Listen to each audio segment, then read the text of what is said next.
Want to be rich? Don't save money. Imagine this. You finish school and land your first job. You work hard and save every penny you earn.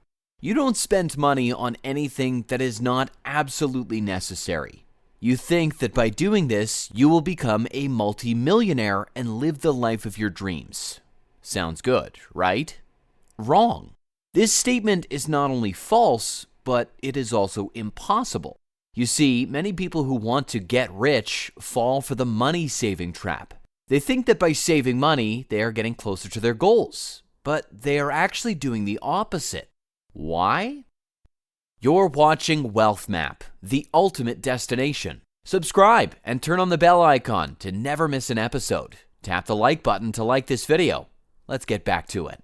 Because that's exactly what the system wants you to believe. The system wants you to be trapped in a constant cycle of never having enough.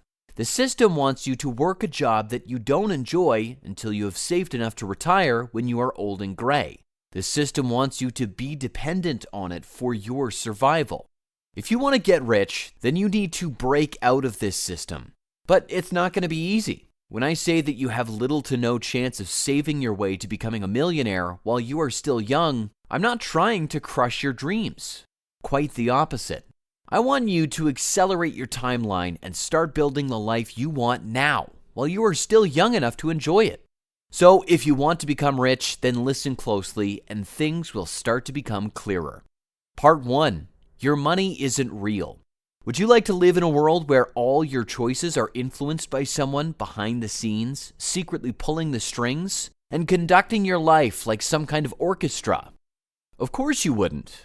Unfortunately, this is far closer to reality than you might realize. If you love this topic, you'll love this channel. Subscribe now and get notified every time we upload a new video. For years now, institutions like banks and governments have been taking advantage of people who haven't been taught how to manage their money. And it's not their fault. The schools just don't teach them this stuff. Saving money gives people the illusion of control. Meanwhile, the banks are making big profits right under our noses. Let me explain. In the past, you were actually able to walk into a bank with your money and demand to exchange it for gold. This kind of makes sense, as it's a bit inconvenient to travel around with big blocks of gold in order to buy goods and services. So therefore, money was created. This was called the gold standard. But it stopped in 1933. And the US dollar, like most other currencies, became what we call fiat. The money you have in your wallet is fiat money. It's most likely a government-issued currency that is not backed by a physical commodity. This means that your dollar only holds value because the government says it does, which gives them much more control over the economy as they can decide at which rate it is printed. So it turns out that the money most people chase and hoard is a bit like monopoly money. It only has value because the game says it does. To put the icing on the cake, the banks then offer to store your money in return for a meager 0.5% interest. All the while, they're using it to generate huge profits. It's no secret that banking is one of the wealthiest sectors. However, it wasn't always this way. They used to be just a place that looked after your money and made a fair profit. However, over the years, they've just become more and more hungry for new ways to use your hard-earned money to boost their income. An example of this is the selling of subprime mortgages, which was one of the reasons for the 2008 financial crisis. Just to clarify, I'm not saying that the banks are completely evil. They just act in their own self-interest, just like most other businesses. So we can't blindly trust them to have our backs. Many millionaires, such as Robert Kiyosaki, who's the author of Rich Dad, Poor Dad, are very keen on saving what they call God's money, which is gold and silver. They call it this because it has real value rather than the promised value of fiat money. Part 2. Saving money won't make you rich. Now that you know that your money isn't real, let me tell you why saving it won't make you rich. The first reason is inflation. Inflation is the decrease in the purchasing power of money over time due to the increase in the prices of goods and services. In other words, inflation makes your money worth less and less as time goes by. For example, let's say that you saved $100 in 1980 and kept it in your bank account until 2020. According to the U.S. Bureau of Labor Statistics, the inflation rate from 1980 to 2020 was about 3.22% per year on average. This means that the $100 you saved in 1980 would only be worth about $31.18 in 2020. That's a loss of almost 70% of your money's value in 40 years. And that's not even taking into account the fees and taxes that the bank and the government charge you for holding your money. The second reason is opportunity cost. Opportunity cost is the loss of potential gain from other alternatives when one option is chosen. In other words, opportunity cost is what you give up when you make a decision. For example, let's say that you saved $10,000 in 2010 and kept it in your bank until 2020. According to bankrate.com, the average interest rate for a savings account in the US from 2010 to 2020 was about 0.06% per year. This means that the $10,000 you saved in 2010 would only grow to about $10,060 in 2020. That's a gain of only $60 in 10 years.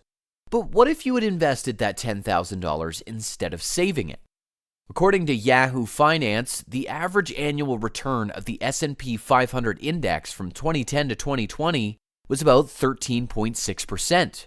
This means that if you had invested your $10,000 in the S&P 500 index in 2010, it would have grown to about $38,724 in 2020. That's a gain of almost $29,000 in 10 years. That's the opportunity cost of saving your money instead of investing it. The third reason is lifestyle inflation. Lifestyle inflation is the increase in spending that occurs as one's income increases. In other words, lifestyle inflation is when you spend more money as you earn more money. For example, let's say you started working at a minimum wage job and earned $15,000 per year. You lived frugally and saved 10% of your income, which was $1,500 per year. You did this for 5 years and accumulated $7,500 in savings. Then you got a promotion and earned $30,000 per year. You were happy and dedicated to reward yourself by spending more money on things that you wanted but didn't need. You bought a new car, a new phone, a new TV, and went on vacations. You still saved 10% of your income, which was now $3,000 per year. You did this for another 5 years and accumulated $15,000 in savings. Now, let's compare your savings after 10 years of working. If you had kept your lifestyle the same as when you earned $15,000 per year, you would have saved $45,000, $1,500 times 10 plus $3,000 times 10. If you had increased your lifestyle as your income increased, you would have saved only $22,500, $7,500 plus $15,000. That's a difference of $22,500. That's the lifestyle inflation that erodes your savings over time. Part 3, how to get rich. So now that you know why saving money won't make you rich, let me tell you how to get rich.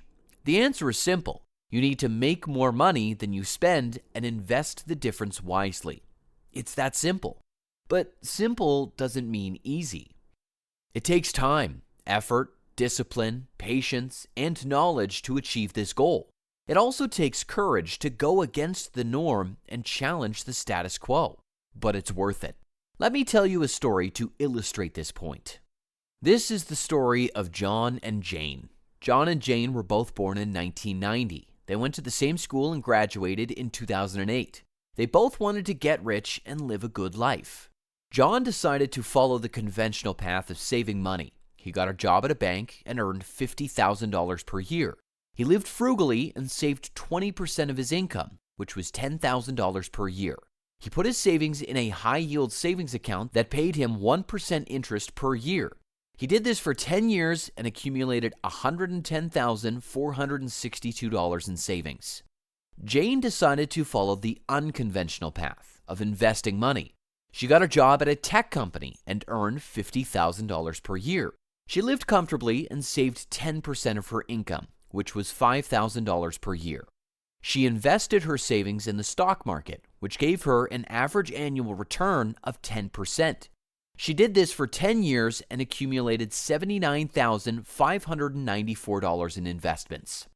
At first glance, it might seem that John was doing better than Jane. He had more money in his bank account than she had in her portfolio, but let's look deeper. John's money was losing value due to inflation. According to the U.S. Bureau of Labor Statistics, the inflation rate from 2018 to 2028 was about 2.5% per year on average. This means that the $110,462 that John had in 2028 was only worth about $82,847 in 2018 dollars. Jane's money was growing in value due to compounding. According to Yahoo Finance, the S&P 500 index grew from 2,673 points in 2018 to 4,357 points in 2028, which was an increase of about 63%. This means that the $79,594 that Jane had in 2028 was worth about $129,798 in 2018 dollars. So in reality, Jane had more money than John in terms of purchasing power. She also had more passive income than John. Her investments were paying her dividends of about $4,000 per year, which was equivalent to an extra month's salary. John's savings were paying him interest of about $1,100 per year, which was barely enough to cover his expenses. The moral of the story is this: saving money won't make you rich. Investing money will make you rich. Subscribe to the channel and stay ahead when it comes to your finances. If you want to learn more about how to invest your money wisely, you can subscribe to the channel for some tips and resources.